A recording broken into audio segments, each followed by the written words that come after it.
Antropofonías. Conversaciones desde la diversidad. Un programa del Instituto Colombiano de Antropología e Historia, ICANN.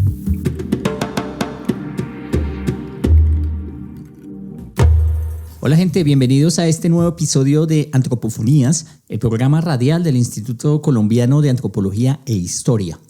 Hoy nos vamos a movilizar al oriente colombiano y particularmente a la frontera entre Brasil y Colombia, y vamos a conversar sobre una de esas propuestas etnológicas que comienzan a ver al mundo amazónico como un tejido social mucho menos aislado del mundo andino. Y por ello acompañaremos a nuestro invitado en una comparación, digamos, inédita, que busca tender puentes entre los grupos amazónicos, particularmente los Tucano Oriental del Baupés y los grupos Muisca de tiempos prehispánicos. Hola Luisa, ¿cómo vas? Y para hablar de esto, ¿quién es nuestro invitado de hoy? Hola Vladimir, qué gusto estar aquí. Hoy tenemos como invitado a Luis Cayón Durán. Luis Cayón es antropólogo de los Andes, hizo su maestría y doctorado en la Universidad de Brasilia, donde es actualmente profesor y nos está visitando en Colombia, así que aprovechamos para traerlo a Antropofonías. Está en año sabático, ¿no? Está en año sabático. Aquí lo estamos exprimiendo. Luis, ¿cómo estás? Muchas gracias por estar aquí en Antropofonías. Muchas gracias Vladimir y Luisa por la invitación. Un placer acompañarlos en esta conversación. Luis, llevas muchos años investigando en el Amazonas, en el Apaporis, en el Piraparaná, y de hecho te has convertido en un autor de referencia en lo que tiene que ver con el Baupés.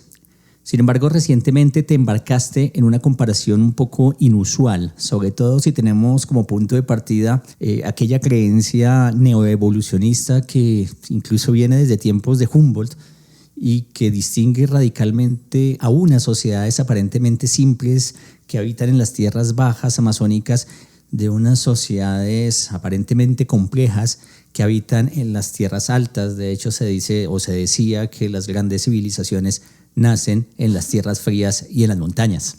Quiero preguntarte un poco sobre esa propuesta, de dónde surge y qué es lo que propones allí. Bueno,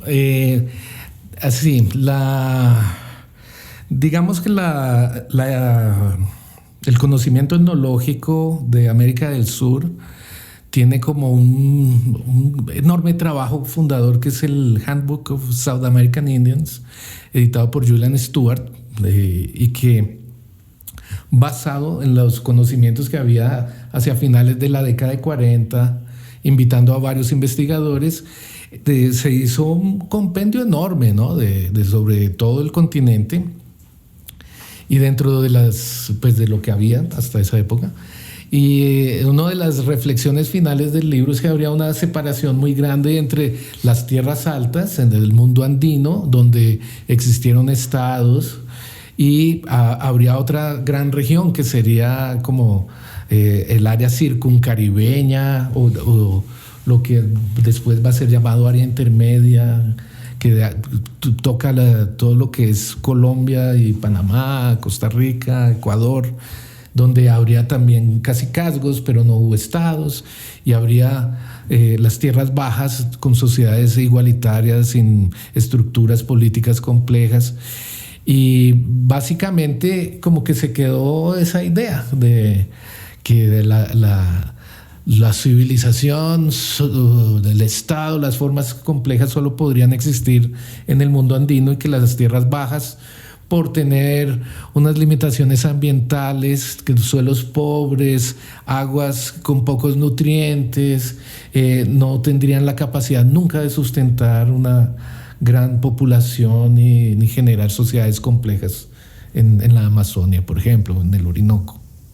Luis, pero tengo entendido que los nuevos descubrimientos en el Amazonas comienzan a demostrar que en algunos casos se trató de sociedades mucho más complejas de lo que en principio se creía.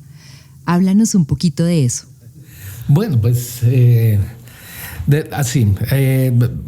para entender por qué estamos en este momento reflexionando sobre la existencia de sociedades complejas en la Amazonia, tiene mucho que ver con un giro que ha tomado la arqueología amazónica en los últimos años, yo diría en las últimas 2 décadas, y que tiene como una de sus figuras prominentes un arqueólogo brasileño llamado Eduardo Goes Neves, profesor de la Universidad de Sao Paulo. Él, con un equipo enorme de alumnos y de otros colegas, han hecho varias investigaciones en diversos puntos de la Amazonia y bueno, han percibido que hubo lugares donde se dieron procesos intensos de transformación del paisaje y que para movilizar principalmente es construcción de montículos de dimensiones enormes, por ejemplo, de construcción de canales de irrigación o para manejo de aguas, terraplenes, cosas de ese tipo. Así, en la Amazonía no hay mucha piedra, entonces no podría haber pirámides en la Amazonía, pero hay un trabajo brutal de movilización de tierra. Pero no solo eso, hay otro tipo de efectos que son perceptibles de trabajo humano, como la proliferación de ciertas especies de árboles frutales y la formación de ciertos tipos de suelos muy singulares que se llaman terras pretas, que son suelos antropogénicos, no sabemos exactamente la receta de cómo se hace una teja preta, pero sabemos que las ocupaciones de larga duración en un lugar, el descarte de huesos, de pescado, materia vegetal, va produciendo con los años una capa fértil por presencia humana. Y en algunos casos hay terras pretas de más de 1 metro de profundidad, lo cual significaría que hubo un lugar con sedentarismo por muchos siglos en la Amazonia. Eso va contra esa idea general que queda repitiéndose una y otra vez, que el ambiente amazónico es limitado para tener sociedades complejas. Entonces, la arqueología amazónica nos está invitando a pensar un poco diferente. Ha habido, por ejemplo, el descubrimiento de geoglifos, que son ciertas figuras geométricas de grandes proporciones en la región de frontera entre Brasil, Perú y Bolivia, en el estado brasileño de Acre. No son 2 o 3, son más de 800. ¿Sí? O sea, hacer marcas, tatuar el piso, digamos, el suelo, ¿no? Se pensaría que era para tener casas y esto, pero no se ha encontrado que era para residencias, sino para actividades que no sabemos bien, si agricultura o tal vez encuentros entre gente de diferentes lugares que se encontraba allí para hacer sus momentos de entretenimiento. Sabemos que en esa región también, por estudios de fitolitos y esto, hubo la sustitución de un bosque o de una vegetación que era primordialmente de bambú, se transforma en un bosque de palmeras, que esto es todo traído o hecho por los humanos. Y aparte de eso, se sabe que la Amazonia es uno de los grandes centros de domesticación de plantas en el mundo, que antes no era considerado de esa forma. Y ahora sabemos que allí se dio un proceso de domesticación sin precedentes en el planeta, y que no solamente domesticó muchas especies como el ají o el cacao, la yuca, la guayaba, sino que produjo también modificaciones que no serían enteramente domesticación de otra gran cantidad de frutos y árboles del bosque.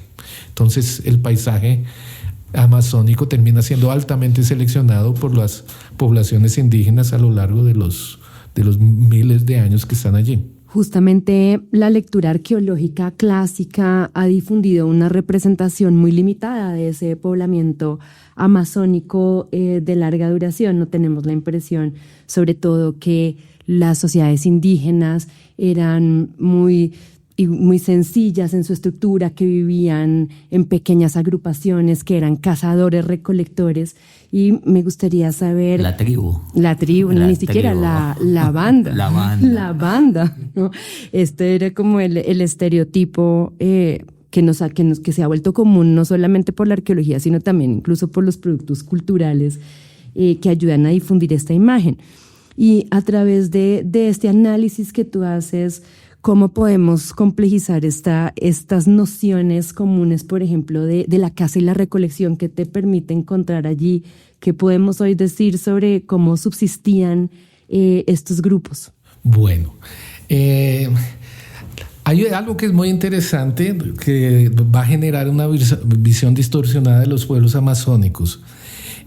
Cuando la primera expedición europea en la Amazonia, registrada, la de Orellana, a quien se atribuye el descubrimiento del río Amazonas, y en la descripción de Carvajal, él dice que pasan por lugares donde hay aldeas gigantescas que se podían ver por más de 16 leguas y a la orilla del río, y que había en esos lugares gran abundancia de comida. En algunos lugares describen que había corrales llenos de tortugas y cosas que cuando las expediciones del siglo XVII y XVIII llegan ya no están.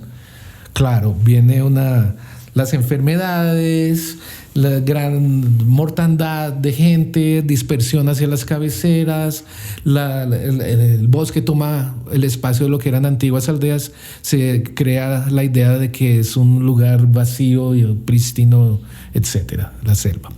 Y lo que se ve es que siempre ha habido una especie de relación muy compleja con los árboles. Ciertos tipos de árboles que son los árboles perennes, que duran, así, hay árboles que duran 500 años, ¿sí? Y que cuando florecen y madurecen sus frutas, producen toneladas de comida. Entonces, ¿qué se hace con eso? En el contexto general de un ciclo anual, hay toda una sucesión estacional de producción de esas frutas. Y sabemos que hubo varios sistemas hortícolas diferentes y se terminó creando, no sabemos con cuánto tiempo, una especie de sistema agroflorestal que combinaba este manejo de árboles y abundancia de frutas con ciertos tipos de cultivos muy diferentes. No era yuca, eran otras cosas. Ahora les puedo contar de alguna. Tubérculos que se medio manejaban y cultivaban, y había una alimentación mixta de ese sistema de ciclo largo de los árboles perennes y de ciclo corto de productos que van a crecer en algunos meses, como el maíz o la yuca, el frijol. Entonces, cazadores, recolectores, bueno, es de cierta forma un poco una visión limitada de esas formas de vivir, ¿no? Luis, también tenemos nosotros unos imaginarios frente a las tierras altas que tú trabajas, ¿no? ¿Cuáles son esos imaginarios y cuál es esa idea de esta sociedad andina y particularmente la muisca a la cual nos estamos refiriendo? Bueno, así en general es el espejo invertido, así. Si las tierras bajas y la selva es el lugar de los salvajes y de la igualdad generalizada, entonces en los Andes habría sociedades que estaban organizadas con jerarquías, que habría sedentarismo y abundancia por causa de la producción agrícola, que se producirían tejidos, ropas, ¿no? Eran indios vestidos, dirían los españoles, ¿no? Los indígenas de tierras altas producían ropa, metalurgia, y los de tierras bajas no, pero sabemos que habría pues redes de comercio, ¿no? Que llevarían objetos de élite también para el Orinoco, el Amazonas. Bueno, los muiscas han sido vistos, o sea, los muiscas son muy importantes para la fundación de la nación colombiana, a partir de una de las distorsiones creadas por los españoles al momento de llegada aquí a la sabana de Bogotá, que de alguna forma Jiménez de Quesada quería justificar su conquista o la descubrimiento de algo parecido a Nuevo Perú, algo así. Entonces se postula la idea de que dos grandes señores, el Zipa de Bogotá y el Saque de Tunja, estaban al borde de un gran conflicto que lograría unificar el territorio del altiplano y se formaría un estado muisca. De alguna forma la historiografía del siglo XIX colombiana tenía un poco esa idea de que se nos cortó se nos jodió el Estado. Se jodió el Estado, casi. Hubieran llegado los españoles 5 años después, 10 años después, pero la importancia de posicionar a los muiscas como una de las grandes civilizaciones americanas, como después de los aztecas, los mayas y los incas vendrían los muiscas. Se genera esa idea, lo cual da una versión, digamos, españolizada o feudalizada de lo que serían el Zipa, el Saque y estos caciques que habrían existido en el altiplano. Y que bueno, de la versión clásica de evolución social, esto que banda, tribu, cacicazgo, estado, que se basa en ideas como la correlación positiva entre el sedentarismo, el crecimiento demográfico y la agricultura, crecimiento demográfico, control de excedentes de producción. Esto sería lo que produciría los estados. Entonces, a veces no se cuestiona mucho esas ideas, o que queda la teoría, y la teoría se vuelve la base sobre la que todo el mundo trabaja, pero de alguna forma eso bloquea o ciega otras opciones de formas de organización social, como si la historia de la humanidad tuviera un camino unilineal, uniforme, que no pudiera tomar caminos diferentes. Es una especie de proyección de cómo el pensamiento occidental piensa las cosas, y no necesariamente dialoga bien esos modelos con lo que se encuentra en el registro arqueológico o en los documentos históricos o en la etnología contemporánea, digamos. Quería hacerte una pregunta de orden metodológico, porque también es muy interesante en tu texto que tú dices que estos estudios comparativos entre sociedades se han hecho, en efecto, por ejemplo, a partir de las afinidades lingüísticas entre diferentes grupos que tenían un mismo tronco lingüístico, pero no tanto entre zonas tan diferentes como en este caso la Amazonía y lo que serían estas tierras altas andinas. Tú pones entonces a dialogar datos arqueológicos, pero también investigaciones etnológicas, etnográficas, y eso te lleva a hacer esta lectura como de larga duración de algunas de estas sociedades en grandes expansiones territoriales.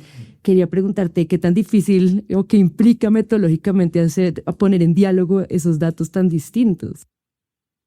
Bueno, de alguna forma implica como rescatar algunas de las ideas estructuralistas, así de retomar algunas ideas del estructuralismo que nos permite como viajar por el tiempo y el espacio sin tantas preocupaciones así empíricas, digamos. Pero bueno, siempre ha habido desde Boas como dos formas de comparar iniciales. Una sería por medio de las familias lingüísticas. Bueno, de eso viene desde antes, desde la filología alemana y eso. Pero pues la idea de que lenguas de una misma familia tuvieran un origen común, eso mostraría que hubo también elementos culturales comunes en el pasado y que se fueron diversificando. Y la otra es la comparación por lo que la antropología norteamericana se llamó de áreas culturales, que sería comparar con los vecinos y ver las semejanzas, las diferencias. Y una vez entendidas elementos de esas áreas culturales, sí se podría comparar entre áreas, así. Pero digamos, ese sería un proyecto mucho más difícil de hacer. Entonces, en este sentido, yo tomo inspiraciones así estructuralistas para hacer esa comparación, porque percibo algunas continuidades estructurales en esas formas de organización social y política. Bueno, lo que estamos comparando para que los oyentes nos pudieran entender es que estamos comparando y estamos asumiendo que las sociedades prehispánicas del altiplano cundiboyacense y de aquí, el Sabana, Boyacá, Tunja, etcétera, tienen muchas similitudes o por lo menos una comparabilidad con las sociedades amazónicas como tal. Eso ya nos representa un punto de vista que nos desafía. Tú mencionas en todo caso que la base de la organización social amazónica es esa diferenciación lingüística, social, el tema de las alianzas y las desalianzas, llamémoslas así, pero también que eso ocurre o ocurría en el altiplano cundiboyacense.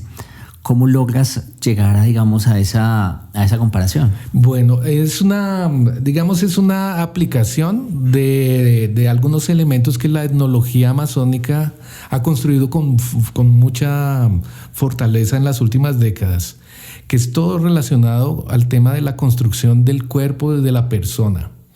En estos procesos, por ejemplo, de construcción de la persona, se ha percibido que el parentesco para los pueblos indígenas no es algo que es dado, así como para nosotros. Yo nací dentro de una familia, entonces ya yo tengo todo un aparato de parientes. En el mundo indígena amazónico, cuando nace un bebé, él todavía no es un ser humano. Él tiene que ser humanizado, digamos. Y va a pasar por un periodo de rituales, restricciones, dietas, que van a llevar a que él se vaya volviendo un ser humano. Cuando eso implica que las relaciones con los padres, con sus tíos, primos, abuelos, pasa por estar en todo momento en relaciones, uso adecuado de los términos de parentesco por el niño, alimentar. El hecho de alimentar y nutrir a los otros es muy importante en el mundo amazónico para la constitución de los lazos de parentesco y el afecto. El parentesco es un proceso que nunca se acaba. Todo el tiempo tiene que ser construido. Eventualmente puede ser que yo tenga un hermano, somos muy cercanos en cierto momento de la vida, pero después nos enemistamos y nos volvemos enemigos. Podemos hacer guerra, ¿sí? Y eventualmente, con el paso del tiempo, nos podemos dejar de ser consanguíneos y volvernos afines, cuñados. Entonces, el parentesco en la Amazonia ha mostrado que hay una reversibilidad entre consanguinidad y afinidad, que el parentesco siempre tiene que ser construido, que en el caso de cuando tenemos jefes, muchas veces el jefe nunca es uno, siempre son dos o tres o cuatro, que no hay esa idea unitaria de un grupo, un jefe, sino que las identidades también se pueden alternar, se pueden cambiar, que eso desafía mucho el pensamiento occidental, que pensamos que todo tiene como que encajar, una lengua, un estado, una nación, una bandera, una historia en común, una religión. Entonces aquí estamos frente a un mundo muy dinámico en que se pueden alternar las posiciones de consanguinidad y afinidad. Eso es diferente.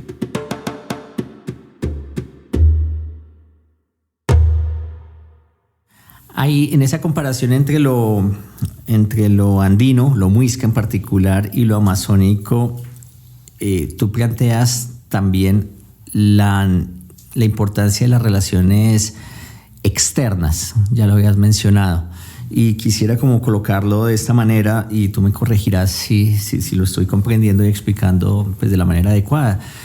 Normalmente en antropología nosotros clasificábamos los grupos entre mayor jerarquía o menor jerarquía, es decir, la mayor capacidad de jerarquizarse, de crear unos liderazgos como muy poderosos, Pero lo que estamos hablando nosotros también es la capacidad para poder construir relaciones con los otros grupos. Y eso es lo que tú llamas, lo que nosotros estamos hablando de la heterarquía.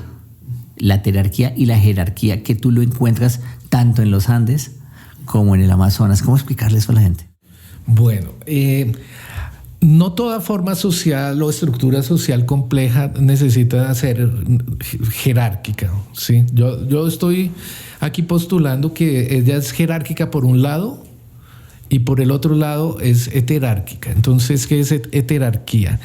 Heterarquía es un concepto para hablar que no se puede hacer o que no es necesario tener una centralización política, que cada cual que tiene cierto poder político puede estar cada cual en su pedazo, comandando su espacio sin necesidad de que se haga una integración central. Y esto pone en el plano de relación, por ejemplo, entre jefes o caciques, las relaciones entre ellos son generalmente más de corte horizontal y simétrico. Serían relaciones más heterárquicas. Usted es el cacique de Guatavita, yo soy el cacique de Bogotá, cada cual en su pedazo, todo bien. Pero dentro de su lugar, desde el cacique de Guatavita, hay una estructura jerárquica con sus parientes y con sus afines, y en Bogotá hay también una estructura jerárquica. Pero en relación entre los grupos, esa relación se hace horizontal. Es relaciones entre equivalentes, digamos, la heterarquía. Más de que entre iguales, entre equivalentes. Equivalencia me parece mejor que igualdad, porque equivalencia parece que conserva la singularidad de cada uno. La igualdad como que la apaga, ¿no? Entonces sería por ahí.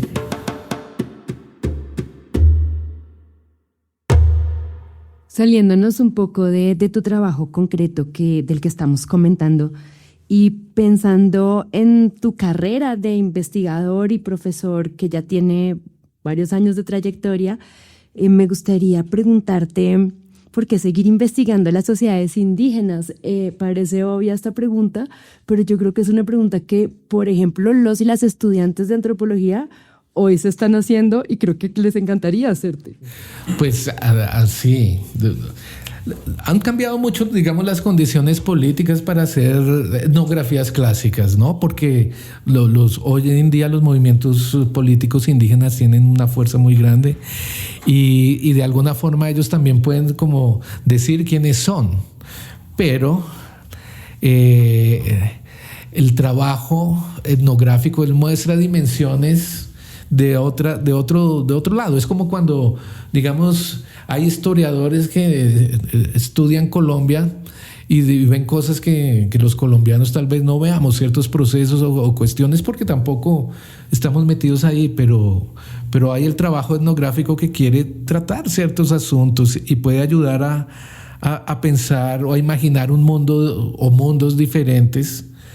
En un momento de crisis climática, crisis de colapso del capitalismo, ¿quién tiene las mejores salidas de organización social? La estructura estatal está cayendo en pedazos. ¿Cómo vamos a vivir si colapsa el sistema? Hay que tener la imaginación de cómo serían otras sociedades posibles, y el espejo mejor son los indígenas, así como los territorios indígenas es donde se conserva más la selva, por ejemplo. Entonces siempre es importante conocer, pero hoy se puede hacer de una forma dialogada con las organizaciones y digamos, juntar intereses. Es paradójico que en Colombia no haya tantas etnografías así. Desconocemos mucho de la variedad, de la diversidad indígena de este país, porque no se hace más etnografía con pueblos indígenas hace rato. Así, algunos amigos míos me molestan, me dicen, usted es el último etnógrafo. El último etnógrafo, yo te iba a decir así. Yo te lo dije, habla. Pero bueno, no. También en la misma orden de ideas de la pregunta de Luisa, quisiera preguntarte cómo ves el vínculo entre esa academia brasilera y la academia colombiana, que honestamente yo me quedé con Darcy Ribeiro y etcétera. ¿Sí? ¿Cómo estamos dialogando, sobre todo en estos temas de complejización social? ¿Hay diálogo? ¿Cómo estamos funcionando allí? Bueno, yo creo que en el fondo hay poca comunicación entre la antropología brasilera y la colombiana, infelizmente, porque así, Brasil es un país enorme y tiene una de las asociaciones de antropólogos, así, de las más grandes del mundo occidental. Así, un congreso de antropología en Brasil son más de 5,000 personas. Eso es un gentío tremendo. Y en términos de teoría, se ha hecho muy sólida, principalmente en etnología. Hay también, por ejemplo, en mi departamento hay un fuerte grupo de africanistas. Sí, por ejemplo. Hay gente que estudia en Timor-Leste. En Brasil hay una antropología que ha podido estudiar otros países, ha salido. Hubo un tiempo que había financiamiento, ¿no?, para investigaciones por fuera de Brasil. Pero eso ha hecho que de algún modo la antropología brasileña sea muy autorreferenciada. Cuando se trabaja en lugares de frontera, como en el Baupés, entonces yo a veces voy de jurado invitado a evaluar alguna tesis hecha sobre los tucanos en el lado brasilero, y generalmente digo, pero si aquí no has leído a nadie de Colombia, hay etnografías, hay trabajos muy importantes al otro lado de la frontera. Entonces, a veces ni siquiera en los lugares donde es más evidente que debería haber comunicación, la hay. No obstante, ha habido muchos colombianos que hemos hecho posgrado en Brasil, y algunos han vuelto, otros nos quedamos allá, pero creo que ellos van trayendo un poco de esa visión teórica que los brasileros tienen, o de esa forma, de ese estilo brasilero, que es muy, muy apegado a la revisión conceptual, a la dimensión teórica, a la discusión teórica, más que aquí, me parece. Aunque nosotros somos más creativos en las conexiones temáticas. ¿Ah, sí? Que me parece, ¿no? Es como... Bueno, pues ha sido un gusto tenerte de vuelta. Luis, nos alegra mucho que estés en Colombia. Aunque sabemos que es temporal, esperamos que sigas regresando. Y esta conversación también nos ha permitido seguir rompiendo esos imaginarios binaristas, simples, que no cuestionan otra cantidad de posibilidades para pensar no solamente mundos del pasado, sino también mundos del presente. Entonces hoy aprendimos otras nuevas maneras de leer estas supuestamente llamadas sociedades igualitarias o de tierras bajas, pero al mismo tiempo también pudimos cuestionar esos lugares comunes que tenemos para pensar los mundos muisca. También nos dejas mucho que pensar sobre esos diálogos entre lo arqueológico y lo etnológico o lo etnográfico, y creo que esas son conversaciones que esperamos seguir alimentando contigo y con tus futuros trabajos. Muchas gracias por venir a Antropofonías. Todo un gusto. Espero acompañarlos otra vez en el futuro próximo. En 2 años. No, hay que no sea en el próximo sábado. Listo. Muy rápido. Ay, sí. Sí.